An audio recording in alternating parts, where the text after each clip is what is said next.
Still schedules. Hey, everybody. Hello, Welcome. hello. Welcome to Python Bytes live recording. And thanks for everyone for sticking around for a couple extra minutes. We had some technical difficulty, but we're all set to go now. Yay. So, ready, guys? Okay. Hello and welcome to Python Bytes, where we deliver Python news and headlines directly to your earbuds. This is episode 311, recorded November 22nd, 2022. And I am Brian Ocken. I'm Michael Kennedy. And I'm Murilo Cunha. So welcome, Murilo. Sorry. Murilo's fine. Yeah, Murilo's okay. fine. Yeah. Okay. So tell us a little bit about yourself before we jump into the topics. All right. So TLDR is I'm a machine learning engineer at a data and AI consultancy company called DataRoots. I'm from Brazil, but I actually live in Belgium. And I guess that's all. That's it. Thanks for having me. Thanks for showing up. It's great to have you here.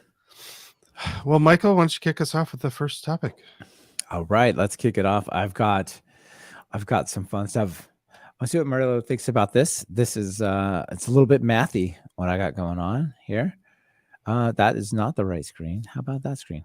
So this comes in from one of the big friends of the show, Brian Skin, and he sent me a tweet and it just says, "What?" at Python Bytes. And it's a quote tweet from somebody here saying, "Holy, Latexify is the sexiest thing I've ever seen."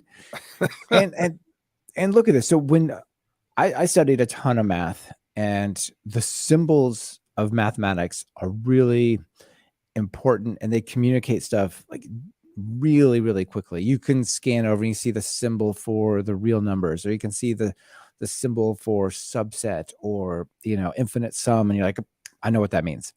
When you translate that into Python or into computer code, it usually becomes something kind of gnarly looking, right? So the example here on this tweet has a function called solve, and it's solving the quadratic equation.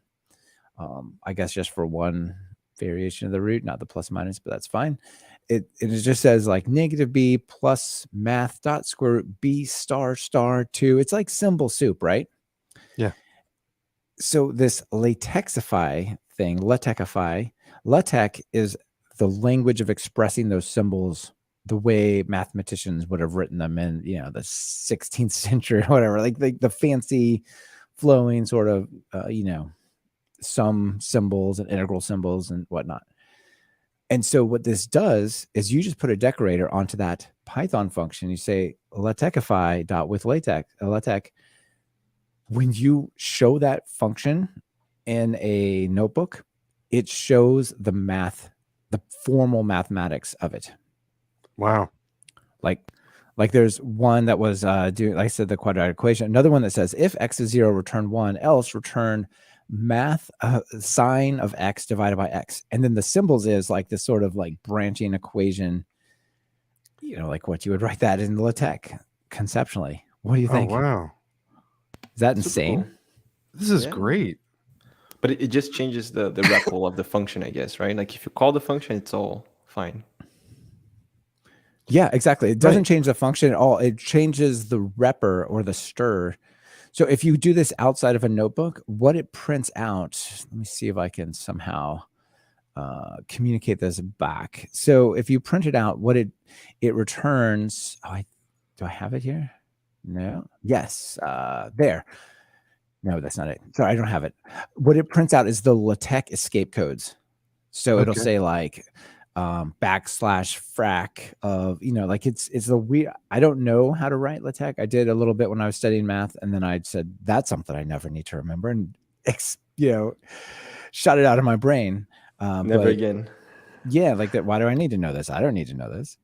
But yeah, so the repr is just the LaTeX escape codes, and then the notebooks see that, and then they render it as LaTeX. That's pretty cool. And then, but one of the nice things about this then is you can, you might have like the math that you're trying to convert to code, and then you can like check your answer. You can just see, did I get it right in code? So yeah, this is pretty cool. That's really interesting. Yeah, because you round trip it, right? Yeah, I'm assuming people are doing this on their own code, so they're, I guess It you could begs the grab question somebody about the else's. inverse, Yeah, right? It's like, hey, if I have the math symbols, could I turn this into a Python function? I mean, I don't see why I can't go both ways.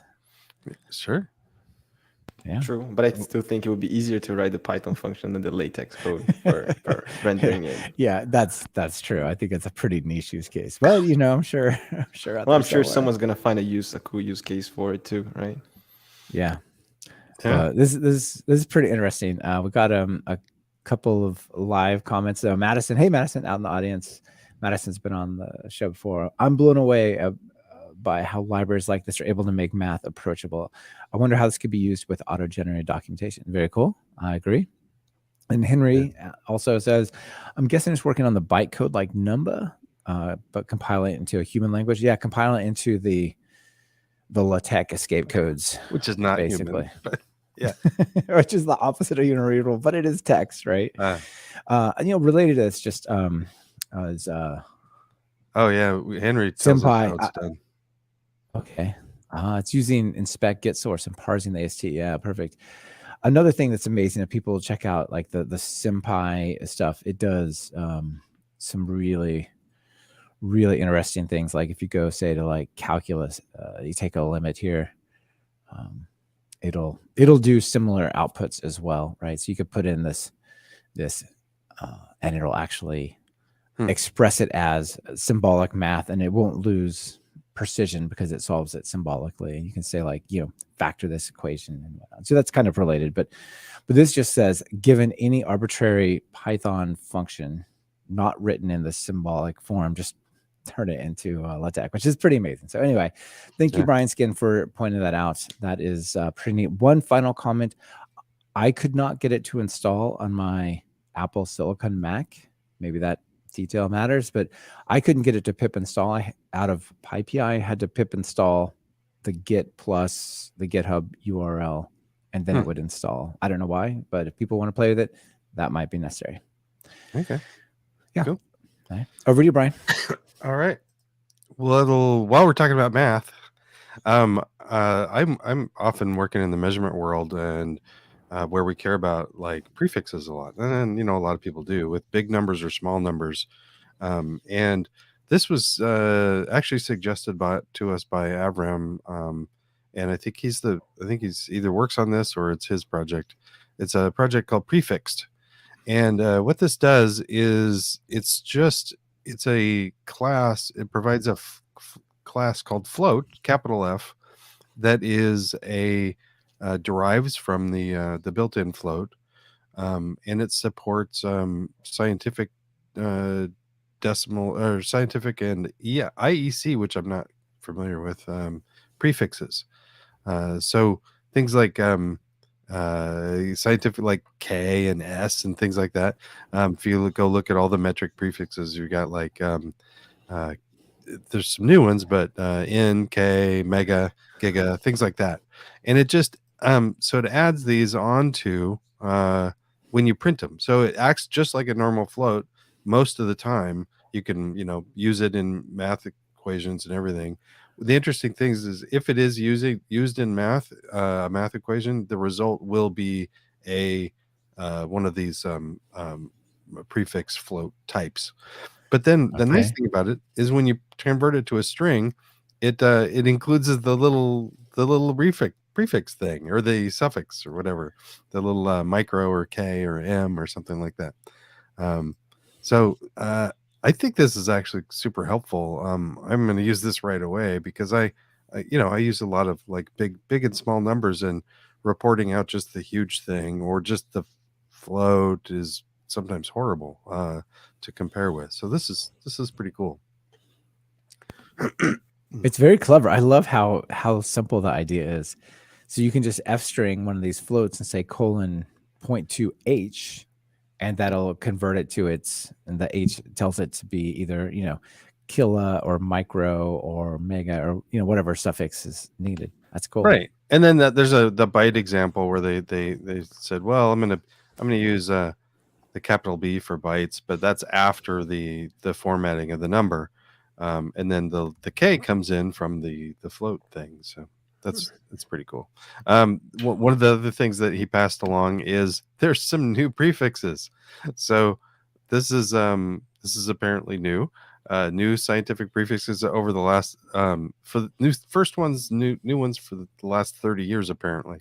So we have 10 to the 21st, which is zeta, and 10 to the 24th, which is yada, and then negative is zepto and yocto. So these are fun. Maybe why now? Why did they decided to like they have more money now and they need to come up with new prefixes or Exactly. I'm not sure why we need new prefixes, but Our microscopes can now see smaller things. We don't have words for this, that things are this small. Like, yeah. But national debt, maybe. Yeah, very possible. But but also Avram notes that Prefixed does handle these new ones. So cool. Good job. Cool.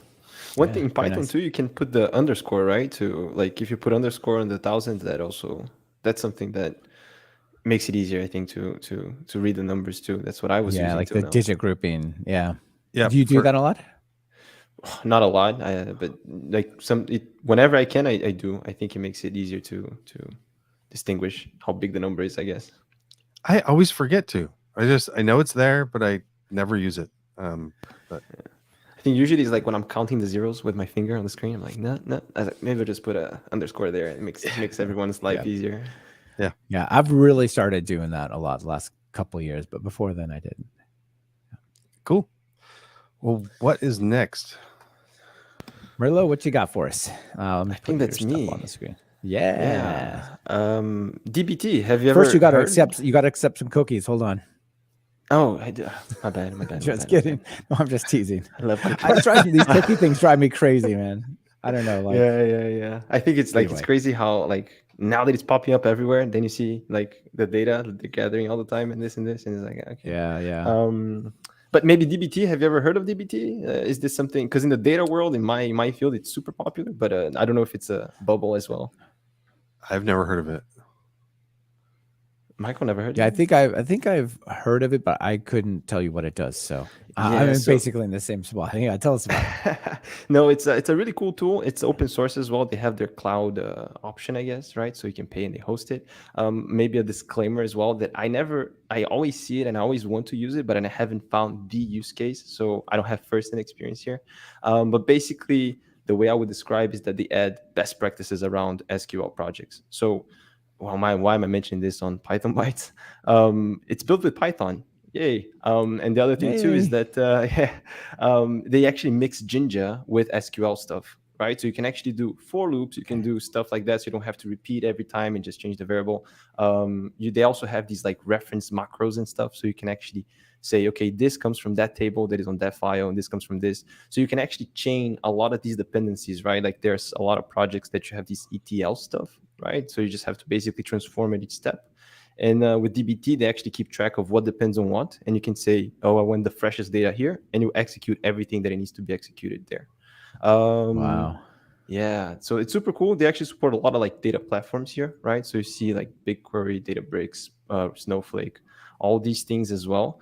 Another thing that more things that they do, they even have some data validation stuff, which in my field, it's a big thing too. Like maybe have an ID column that needs to be unique, cannot be null, and you want to make sure that always happens. And if it doesn't happen, you want to be flagged, right? So that's super cool. What else? You also have some built-in documentation. So once you have the dependencies, you can say, oh, show me the DAG, show me where the data comes from and what depends on what. So that's also super cool. And recently, actually, they actually started supporting, so like an SQL file kind of corresponds to a model, right? Oh, cookies again. So they have SQL models, so that's the one, but they also started supporting Python models, right? So this is very tied to data. So now you can actually mix and match, right? You can say this transformation is in SQL, but this one is actually in Python, right? So the way they don't run anything on the machine, they actually send it to the cloud. So Snowflake has Snowpark, which is Python on Snowflake. BigQuery has Spark and Databricks as well, right? So basically you can mix and match. This transformation is here, this transformation is there, but everything is like in a nice put in one place. And because it's on Git as well, you can have CI/CD. I think also you mentioned, I think it was you, Brian, that mentioned SQL Fluff. And SQL Fluff actually came from a DBT project as well. So, and it's all in Python. So super cool. Nice. Wow, that's really neat. Yeah. So what do the Python models look like? Are they straight Python classes, or are they pedantic, or? I watched, maybe I'm a bit lazy because I just watched the video, and they were showing here how it works, because they're also doing a comparison, right? Maybe this is no, this doesn't work, does it? Yeah, it Like works. no, this works. Yeah, it was There we working.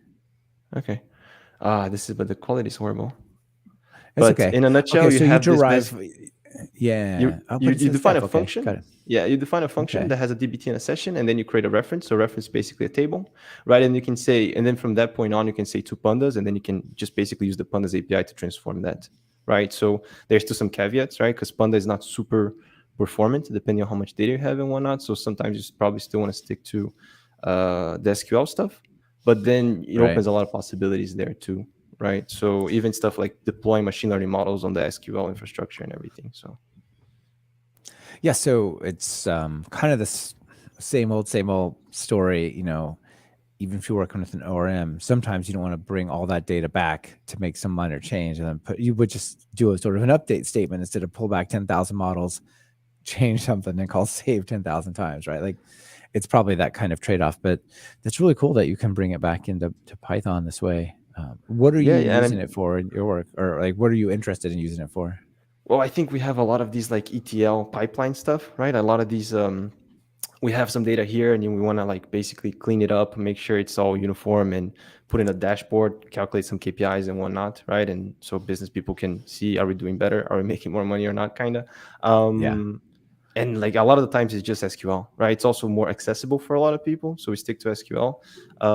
But there are also limitations, right? But before, what I've seen is people just kind of go in the UI and just execute stuff ad hoc, right? So no versioning, nothing. And I think this kind of puts everything in one place. You can even add CI/CD because the CLI tool and everything, and just kind of make sure that everything goes to that versioned method, let's say.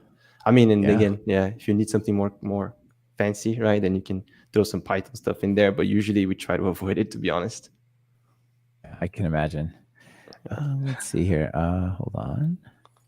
Yeah, the models, the way you express the code, it's really nice looking for SQL, which is surprising, right? This code you write, like with customers as select these fields from this table, and and they have they also have like the different macros, and like people can write different macros. So like the describe function in Pandas, someone can just have written that, and you can import that, and like it's really nice to share like all these things as well. So super cool. Really eager to give it a try, to be honest. I've been just like trying to scratch that. Like, scratch that. When's the next? When's that next project that we get to use this on? Indeed. Yeah. All right, Brian, anything you want to add before we jump over to talking about our sponsor real quick? Yeah, let's talk about our sponsor. All right. So today's episode of Python Bytes is brought to you by Microsoft for Startups Founders Hub. So Microsoft for Startups set out to understand what startups need to be successful and created a digital platform to help you overcome those challenges. And they came up with Microsoft for Startups Founders Hub. The Founders Hub provides all founders at any stage with free resources to help solve startup challenges. The platform provides access to expert guidance, skilled resources, mentorship, and networking connections, technology benefits, and so much more. Founders Hub is truly open to all. You don't need to be investor backed, but you can be. Speed up development with free access to GitHub and the Microsoft Cloud. You can unlock credits over time, and there's also discounts and benefits from innovative companies partnering with Founders Hub, such as OpenAI. You'll have access to their mentorship network, which includes hundreds of mentors across a range of disciplines. Need advice on marketing, fundraising, idea validation? There's tons of topics, including management and coaching. You'll be able to book one-on-one meetings with the mentors, many of whom are former founders themselves. It's no longer about who you know. Get critical support you need from Microsoft for Startup Founders Hub and make your ideas a reality today. Join the program by visiting pythonbytes.fm/foundershub2022. That link is also in your show notes. Yep. Thanks, Microsoft, for keeping us going strong. All right. What have I got next? This one is a chain of really cool things. So Roman Bright of Beanie fame and other things tweeted about this project that Pablo Galindo Salgado has been working on. So Pablo was the release manager for Python 3.11. It was part of the live stream of releasing. That was all fun. But he also, I believe, works at Bloomberg, where they work on memory. And I think we spoke about memory quite a while back, Brian. It's a memory profiling tool, maybe. Murilo, do you use profilers and that kind of stuff in your world? No, I haven't used much. Haven't had the need, to be honest. Not yet. I feel like so far there's no. I'll try to keep it simple. Yeah. So a lot of times profilers are about performance, like how fast did this code run, and if it's slower, should I look at this loop or that loop, or where do you spend your time making it faster? Because it's really surprising when you look at code, you're like, this part looks complicated, so that must be the slow part. Like, no, that doesn't matter. Nothing you do to that will make any difference. You got to look over here, right? That kind of stuff. But memory, as the name would suggest, is more about memory profiling and like talking about, how many of these different things have you allocated and what those kinds of things. What is coming? Well, first, let me pull up. We have a PyTest plugin, which is super cool. So with the PyTest plugin, you can do two things now. You can say pytest -- memory tests, and it'll tell you things like you can actually set limits on how much memory can be allocated for a certain operation. And if it exceeds that, it'll say, oh my gosh, there's something wrong. This thing is like way over using the memory we expected. So that's an error. But it also gives you like a cool emoji filled summary, I guess, like total memory allocated, the number of allocations, a histogram of allocation sizes. So like Python memory has like size classes. When we've talked about it's block, arena, one other term I'm forgetting, like that it uses to organize these data structures. And then you can actually get it overall, then for individual tests. And so it'll tell you like the different things that were, allocated. And anyway, it's pretty insane. Okay. So you can get that report. And then you can also, where's the other one? I think it's, where was it? There's a place where you put a decorator and you just say on this test, if it exceeds this amount of allocation, that should fail the unit test. It's just a pytest.mark. Oh, cool. Memory limit or something. I think it's a limit or memory limit. I can't remember exactly what it's called. You can say if this test exceeds 1 megabyte of memory allocation, then that's a failed test, which is pretty cool, right, Brian? That's really great. So they got they have a limit memory decorator and a check leaks decorator. That's the one. So the check leaks is the new thing. And so what you can do now is you can say pytest.mark.check leaks as a decorator on your test. And if there's a memory leak in the code that runs during that, it will let you know. Wow. I don't know if anyone else has tried to track down memory leaks. I would rather track down like a multi-threaded race condition than a memory leak. I don't want anything to do with memory leaks. This is no fun. And so if I can do it with a decorator, let's do it. Well, and also decorating your tests so you're not having to modify your code at all to do this. I mean, the code under test, you're modifying your test code, if at all. Or it looks like it gives you some benefits even with no modifications. It's pretty cool. Yeah. Maybe, pardon my ignorance here, but when would I worry about memory leaks in Python? I think so. Imagine you're writing pandas, right? And you've written a bunch of C code that's getting imported, and there's a memory leak in there somewhere, and it's just like, okay, well, I don't really know how to. But then it's more like on the C part is the You can also have memory leaks in the sense that you expected there to be no more things allocated after the function was called, but you could have signed it to a global variable, or you could have, stored it, held onto a reference in some way that you weren't expecting. So it's not a leak in the super traditional sense, but it could build up if you're doing something wrong in Python. But certainly outside of that, so Cool. I think this is pretty cool. Really, any long running service is going to have, you're going to be concerned about it. There's a lot of Python applications that are short running, and it just cleans up after itself when it's done. So there's cases, long running services, also things like that maybe you care about, things that are using large amounts of data and need all of the data that they can get a hold of without wasting any, or that's Cool. important as well. Makes sense. I'm also wondering if you're right at the limit. Yeah. No, sorry. Go ahead. Yeah, if you're right at the limit of like, I'm using 15.5 gigs and I don't have more than that, so I need that. Or like I just checked, the Talk Python training site has been running for 7 days and 1 hour. Yeah. Like if it had a memory leak, it's even if it's 100 kilobyte here and there, like it could turn out to be like a big hassle.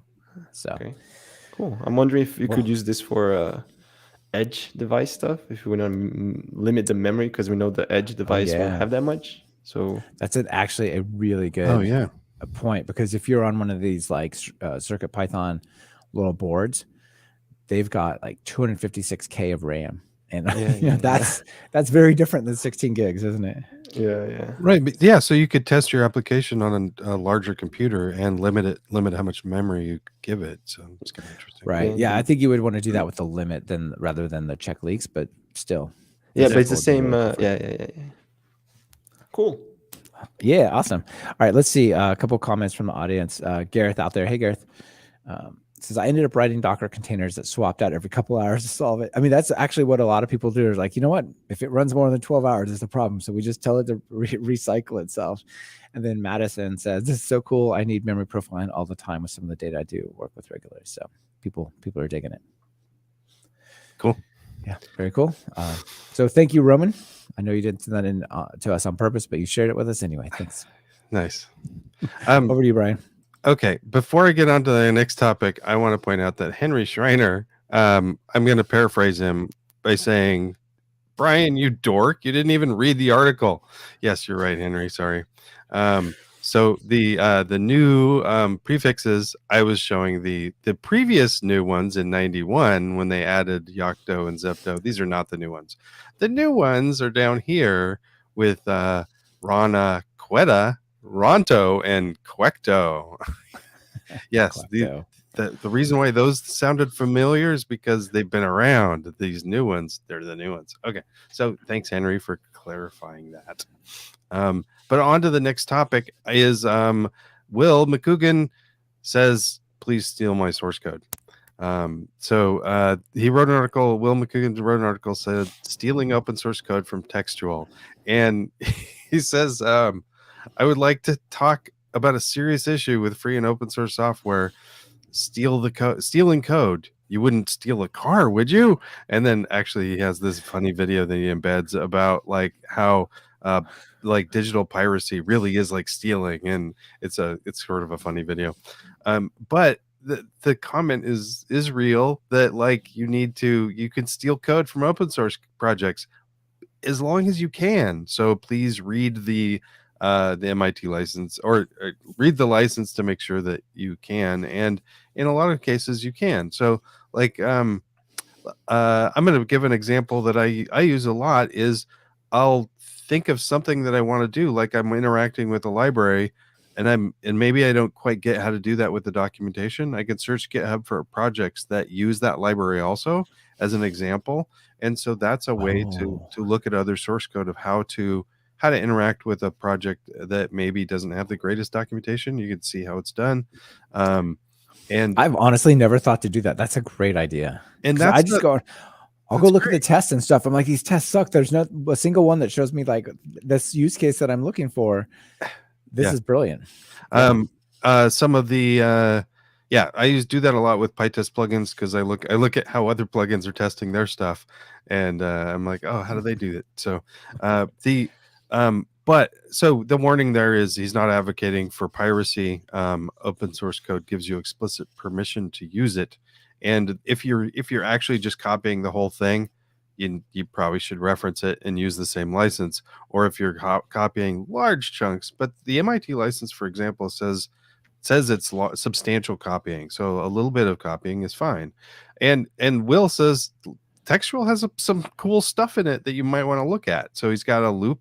He points out some things you might want to steal. The loop first and last. So he's got a loop iterator that he's got a couple versions of it that will not only iterate through things, but it'll give you it'll note which one's the first and the last. So if you need to do something cool on something different on the first and the last one, do that. He tweeted recently or tooted or whatever about the LRU cache as well. So the Python's got a built-in LRU cache, but everything's global, so you can only kind of clear. There's limits on how you can interact with it. So he has a more flexible LRU cache. He's got a color class that looks pretty cool that you can convert to different color representations. That's pretty neat. And then he's been working on a ton of geometry stuff, 2D geometry. So he's like, you might want to use this for whatever 2D geometry you're using. So here's there. So kind of cool, a reminder that open source, one of the benefits of open source is you get to see the source and learn from people. So I like it. I love your idea. You've never done that. I'm like, am I dense? I just can't figure this out. Oh, how are other people using it? So yeah, I do that a lot. I just get frustrated and go onto a new library. Like, this one sucks. I can't do this. I'm going to find another one. It's not good enough. Murilo, are you an open source thief? Do you do this kind of stuff? Yeah, I have to admit, yes, I am. Stack Overflow thief, open source thief, is just, especially in the early days, right? But I think with rich stuff too, it's very inviting for you to steal code, because even on the rich package, right? Like if you do Python-m rich table or whatever, you always show some really nice stuff on the table on the terminal, right? And I was like, how does he do that? And or like, I think for every component he had a little demo that you can just run, and it's very tempting. Even if you didn't want people to steal stuff from him, I feel like you have a hard time just keeping the thieves away, Yeah, very cool. And funny too. I like it. Good job, Will. Where are we at now? All right, off to Marilo's final item. Yes, this one I had not heard of either, and it looks pretty interesting. Yeah, I mean, it's I think it kind of, it's one of the things that I saw. I was like, yeah, this makes so much sense. Why? How come I didn't think of this before? But this is Shed. This is a podcast, right? So maybe Shed is it basically, I think it's related to like bike shedding. Shed your legacy code, right? So it's like a superset of black, right? They call it black ++ here. So they say here a maximally opinionated auto formatting tool, right? So it's all about configuration over convention over configuration, which is also something that I can subscribe to. They have no configuration options, but basically it's a bundling of a lot of tools, right? So they have black here, but they also have isort and with the profile black, so it doesn't clash. They also have PyUpgrade, which I think you guys mentioned a couple of times, right? Yeah, and we did. Autoflake as well. The Autoflake I didn't know actually before, but basically it removes unused imports and unused variables from your Python code. So it's kind of like, yeah, that's all I wanted. It's like, I wish I had this last week. There you go. Yeah. But yeah, it's a one-stop shop, and even do like a black-in docs, right? So if you have doc strings or markdown or everything, it will take that, it will black format that for you. So I was like, yeah, this is what I wanted. Okay, hold on. Black-in docs. This is new to me too. All right. Yeah. Oh, let's see. So this is black on Python blocks, sample code blocks. Yes. So if you have rich structured text, markdown, even doc strings, it will format that for you. Like you like blackening your README, for instance. So yes. Yes. Oh, okay. Yeah. This is good. Indeed. So yeah. I have some stuff to talk about at the very end, just a little bit about blogging and writing and some platforms and stuff. Mm-hmm. And that's all in Markdown. Like I could run this against all of my code samples on my blog to basically auto format all code in the blog. That's that would awesome. Be cool. Yeah. Yes. Exciting. The next time I write a book, I'm totally going to use that. Yeah. Or you're doing a book. Yeah. I mean, absolutely. So I literally just like yesterday, the day before, I was cleaning up some code. I finally got, I don't do it clean the whole time. I get it to work, and then I then I look at what I did stupid. And there might be some imports laying around that I thought I needed, because you add an import and then you take that code out, but you sometimes forget to take the import out. So I ran black on everything, of course, and then I ran flake 8, and I'm getting errors. I'm like, shoot, why didn't black just take those out? So now I've got shed, and it'll take those out for me. So it does it all, right? Like it's great. Yeah, because for me it's the same, right? Like your flake 8 is like, yeah, the unused variable. Okay. Then you have to go there one by one, It's like, it feels like there should be a nicer way, right? Yeah, I mean, it's good. You have to pay attention to that, because your unused variable might be a typo, or something. True. You might think you're using it, but that's true. That's yeah, true. or it's like a global variable module supposed to share with something else, and it's a library. But in general, I mean, you could probably put like a hash QA or something on it. Well, I mean, yeah, and also you're testing, so your test will catch it if you delete too much. So yeah, that's right. All right, well, really, really good one. Take your code out to the shed and whip it into shape behind the shed. That's it. Cool. All right. Well, Brian, what else we got? Extras?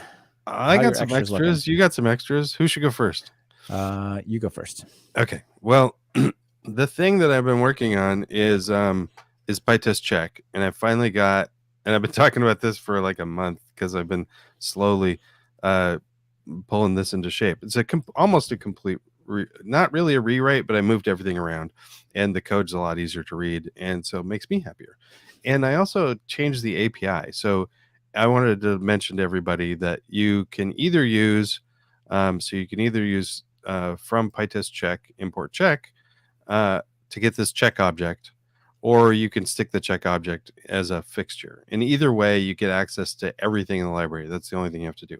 And for people unfamiliar, pytest check is a library that allows you to have multiple failures per test.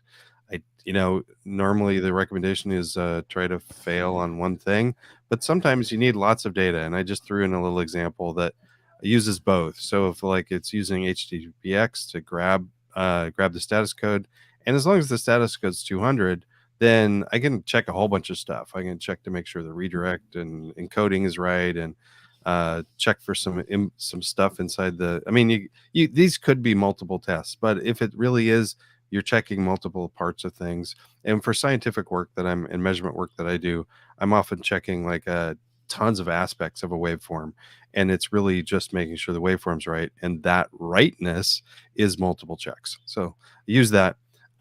Anyway, I didn't intend to break anybody, but I did break Brian's skin. So Brian came up at the beginning of the article, but he tagged me in a GitHub issue on his project, and I looked at it and I'm like, oh, I didn't intend to break that, so I fixed it this morning. So hopefully, if anybody gets broken by this, I was not intending to break anybody. Just let me know, and I'll try to fix it. So that looks great. How about you, Murilo? I know you have some as well. I'll let you go as well, so I don't go up too long. Maybe. Yeah, I feel like I should have opened I didn't have the link up here. But talking about breaking stuff, Flake 8 is not on GitLab anymore. And I actually didn't have issues with that, because with pre-commit, right, you have to specify the repo. I already was on GitHub, but I actually heard from some people that they heard a lot of noise that Flake 8 is not on GitLab anymore. And then there was also this video from Anthony that is maintaining, right, pre-commit and Flake 8. That he was explaining a bit, because what was the motivation from going from GitLab to GitHub. And what's relatable is that sometimes you break people's code, but it's not your intention, right? But sometimes people can get very heated over these things. So yeah, just maybe public service announcement, change your Git repo to GitHub now if you're using Flake 8 as a pre-commit. Yeah. And you also had Mastodon.py, right? Yes, that I did. I flipped the order because I thought it was a segue there. Yeah. It is. I wish I knew about this like a week ago or so. That would have been awesome. Yeah, you covered Toot, Brian. I think, right? Yes, we covered Toot. That's right. Yeah. So this is this was, to be very honest, I wasn't the one that found this. Was my boss. So shout out to Bart if you're listening right now. But this is basically just a wrapper around the Mastodon API, right? So you don't have to do requests. You can usually have like a nice client library there to do all these things. So if you want to play around, create some bots, or whatever, then yeah, there's a nice convenient package now for you to do it. Oh, this is really cool. And it has, documentations that say what functions it has. I love it. Documentation. Just read the code. It doesn't have too much, like the 7 or 8 lines of code that are in the README. Like, gives you a really good boost. But it lets you register your app, which is one of the things. If you go to the website, it'll show you which apps are registered for your access keys on Mastodon, but it won't let you create one on the website. So there's like a simple create app, and you just give it your instance name and what file to save the access tokens over to, and boom, you're good to go. Yeah. Cool. Have you guys already done stuff with the Mastodon or? Yeah, on the Stream Deck, the thing that controls the stream, I already wrote that thing. When I push the one button, it sends out the message automatically that this live stream is starting. And yeah, it uses a little bit of Toot and mostly just the straight API with HTTPX. But if I'd known about this, I would have used it. Now we know. Sure. Cool. Yeah, no, thanks for sharing that. Anything else you want to share before we move on? Yes. So there are a couple more things, but this is the Brazilian EME that couldn't resist. The World Cup started. I don't know are you guys soccer fans or not at all? So we've a fun soccer team here. We go see. I go see with the kids and stuff in town. Yeah. So I'm also in machine learning. So a lot of data and like this time of the year, there's a lot of like, oh yeah, the AI models are predicting this, and this. This one is one from Oxford. So I just wanted to give a quick shout out here. So they have a video on YouTube as well, which is cool. They explain the math, and I will go on a limb here and say they use Python because they even mentioned matplotlib and whatnot. But this is basically just a big excuse to say that they predict Brazil to win. So if this doesn't happen, it's all rigged. The math supports this. So Brazil must win this World Cup, and anything that is not that, I'm going to be extremely disappointed. Now, this is really cool. People are always looking for like realistic examples to learn and explore libraries and tools. And this, if you're into soccer and you care about the World Cup, this is great. Yeah, I think there's people are very creative. I feel like there's a lot of uses for it. Well, I'm sure this will happen because there's absolutely no corruption in soccer. So yeah, for sure. Not at all. Cool. Should I just keep going, or you want to take over? If you got more items, yeah, keep going. Take us down the list. Well, I have 2 more. Sorry, I know you said I could have more than 2. So you can just win. That's what this whole section's about. One, so for me as a data scientist or machine learning engineer, we use a lot of notebooks, right? And I think they have their place in data science, but there are some tools that don't play very nicely with it, right? And I think in Git diffs or PRs, they don't play so nicely, right? So this is I think it's public preview, I want to say, but I haven't actually seen this. But now GitHub is going to start supporting notebook diffs. So if you have a pull request, they're going to have a nicer rendering of the notebook here, and you can actually see what the differences are. And I think before there was a tool called ReviewNB that you could add to GitHub. But yeah, now they're just going to start supporting it. So I haven't seen how it looks, but I'm pretty excited about this too. One less headache for me. Yeah, that's excellent. Because before the diff would just be like, here's the diff of the JSON file. You're like, no, that's not what I was like. And also JSON is just JSON. I just key value. So if you just change the order of some keys, it's just like, yeah, you have a lot of changes, but it's not, you don't care. Yeah. Oh, this looks really useful. Yeah. And maybe one last, if that's okay. Yeah. Let me just pull this here. This is Lancer. So it's another CLI tool. I talked about linting before. Right, so this is another kind of linting, and I say kind of because so you know, Black, some definition of clean lancing of linting or cleanup. Yeah. So this is like Black, almost like Black, but it's the opposite. So instead of making your code look nice, it would just make it like a hideous but working mess. Right. So these are some of the features. It turns all your comments to Pitbull lyrics or something safe for work, depending if you want. It takes all your variable names and makes into like animal sounds and horribly similar looking characters. So like bark underscore 0000.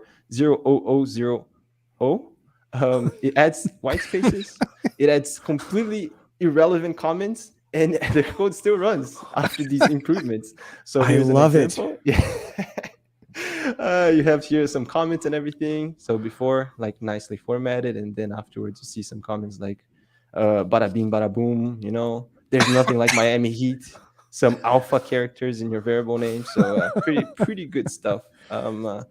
Again, I must say I haven't used this, but this is a tool that I'm not as excited to use. I mean, there's always times that you need to send out your code to different places, and you would rather share it less than more. I'm thinking of like if you make a desktop app and you got to send out the code for that or whatever, and you would want to obfuscate it. You want to make it harder for people to just pick it up and like do stuff. You could hit it with this. They'd be like, "Yeah, no, we're just not doing that." So my favorite one is my favorite one's on the screen is the adding obvious comments, like setting the value of sum. Like That's good. That wasn't in the original, and it's just funny that I mean that's actually not gibberish. It's just useless. Yeah, it's really good. The comments out in the live stream are really great as well. People are enjoying it. One of them is it's great for Twitter employees. You can maximize your lines of code for review as that's coming up. Then you just print it out and you take it. And sidebar, like if somebody says print out my code so we can review it, they're not equipped to review the code that you may have written. Like if the word print involves in evaluating code, like no, all right, I don't think so. So leave that where that is. But you could put this on top of like, yeah, I'm kind of funky when I write codes. It's a little different. Let's get used to. It's a farm. It's a code farm. yeah, Oink, yeah. oink, oink. Yeah, indeed. You can have two sets of books, kind of. You got your real repo, and then you use this to put it into the actual one that you submit. And you're like, I understand it. I don't know what your problem is. It works on my machine. I don't know. Like, I kind of want to run this on a large code base. See what it, like something really complicated. Squash all the commits, put force push, like textual, and release it as textual oink oink or something. Yes, I love it. Cool. All right. Well, this was a good find. Awesome. Thanks. All right. I'll make mine quick here. So a new YouTube video. I talked about how you can install the Mastodon Web App on your iPad as a native app, as well as on your desktop. So if you're doing that kind of stuff, not there. Basically, they just released Mastodon 4 like a couple days ago, and all the apps don't have features like edit and some of the other features that are there because they're like months behind. And so if you install the web app as an app, then guess what? It looks like an app, it acts like an app, but it has like zero latency. So as soon as something is released on the website, you get it, which is pretty cool. So people can check that out. I saw Madison in the audience.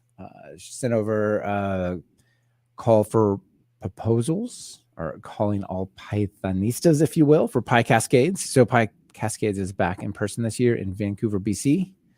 It goes from Vancouver to Seattle to Portland and cycles through that there. But so this year it's going to be in Vancouver. So if you want to go up there and talk, be part of the conference, good conference. So call for proposals are open there. Yeah, but they're not open for very much longer. So jump on that. I don't remember what the date is, but it closes Wednesday 30th. So what is that? Yeah, well, 8 Wednesday. days. Yeah, next Wednesday. Yeah, 8 days. And Madison, and if you're in the audience, thank you, is put out in person this time. We really value the first time speakers and atypical talks. So get out there and put yourself out there and get into public speaking. It's not a huge conference, but it's big enough. A couple hundred people, 300-400 people. Fun time. This is just really quick and fun. If you're on a Mac, you're not as likely to get viruses sent your way that would actually be able to do something like 90% of viruses are written for Windows. But what's a really interesting fact, if you do have a Mac, it turns out 50% of all macOS malware comes from one single app.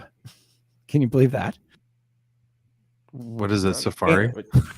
No, it's Mac Keeper. So if you have MacKeeper, it like organizes your files and it'll like clean up your junky cache and stuff. But apparently it has to take over so much permissions, and it is like it can get, I guess, plugins, or I don't know what it does, but people can like plug into this and make it do all sorts of horrible stuff. So 50% of all malware is written for MacKeeper. So if you have MacKeeper, maybe unhave it.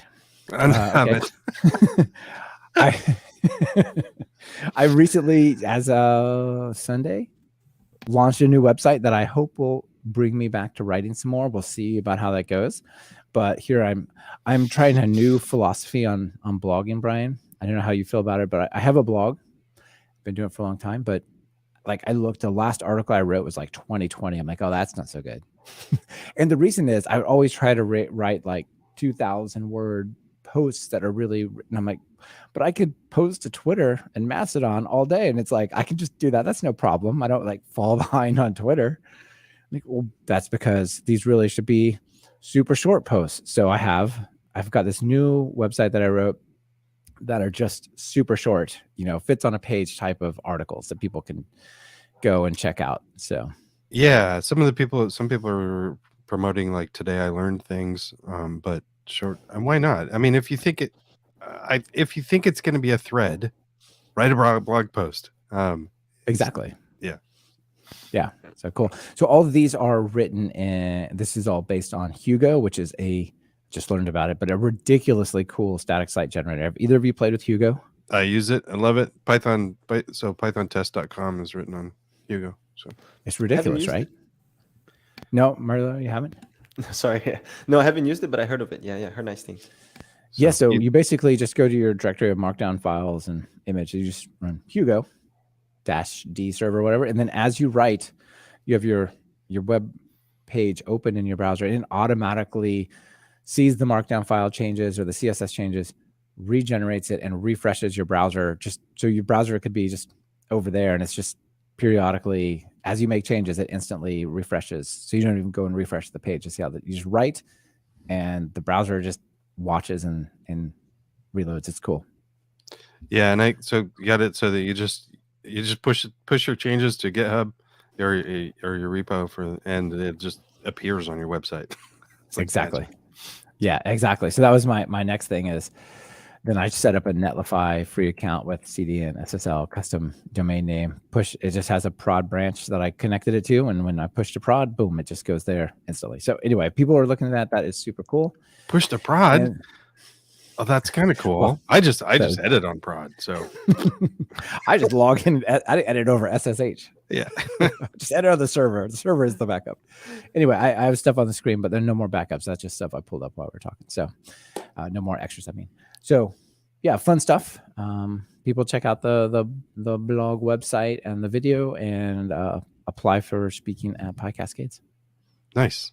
Well, I feel like Lancer also was like already really funny, but do you have anything else funny for us? Or I do, although I somehow forgot to pull them up on the screen. So give me just a second here. There's two. These are really good. Okay, these are pretty epic. So this one is called. I think Murilo, you'll really like this one because it has to do with like algorithms and data science, and it's called Messing with the Algorithm. And it shows this dude here. Don't mind the thing at the bottom. I have no idea what that's about. But see, there's this guy whose face is blurred out in the UK, I think. I can't remember where this was. No, Berlin. And he's got a wagon, like a little red wagon that you pull behind you, full of 99 phones. Now, what he did is he got them all running Google Maps and left them open and started walking down the street real slow, and notice his neighborhood is now red on the map, and he got it so it thinks there's a traffic jam and it'll send cars around his neighborhood. Nice. I want to get one of these so bad, and whenever I take my dog for a walk, just walk with the wagon behind me too. No cars. Yeah. So good, isn't it? Yeah. This guy's so ahead of our time. He's just like, he's so brilliant. Yeah, he's just like, looking out for his neighbors. Yeah, the next one here is going to take a little bit of I gotta set the stage. So give me a second to set the history. You've heard about these motivational posters? You go to like a dentist's office, and it'll be like an eagle soaring over like a sunset. Like if you don't spread your wings, you'll never soar as high as you could, or something cheesy like that. Yeah. Well, there's this Inspirational company called posters. Yes, exactly. There's a company called Despair, and Despair creates these, but like in reverse. They're called the Demotivators. Yeah, nice. So have you seen these? No. Okay, so here's one like solutions. And what does it say? It has like a Rube Goldbergian type looking thing here. And it says solutions. This is what happens when the problem solver gets paid by the hour. it's just out of control. Here's one. What is this? This is a frog with a snail on its head. It says collaborate. So the best of us have to carry the rest of us. It's just like, they're really. All right. So that brings us to, I feel like this is a Brian Skin show a little bit. This a tweet that he shared here, and it has the Latexify thing, but recursion. And for the recursion, it has that demotivator. There's a picture that says recursion. Here we go again. And then embedded in that is recursion. Here we go again. It's like that, like if you're screen share, you see your own screen. Yeah. So it's kind of like that poster, but for recursion. Yeah. I kind of feel bad that the people that don't get the recursion joke, because they can't even look it up because it just keeps redirecting. It just keeps going like the definition is the definition. That's right. Nice. All right. Well, that's what I got for y'all. Well, thanks everybody, and thanks Michael, of course, and thanks Murilo for coming on the show. Thanks for having me. It was great. Yeah, you bet. Bye, everyone.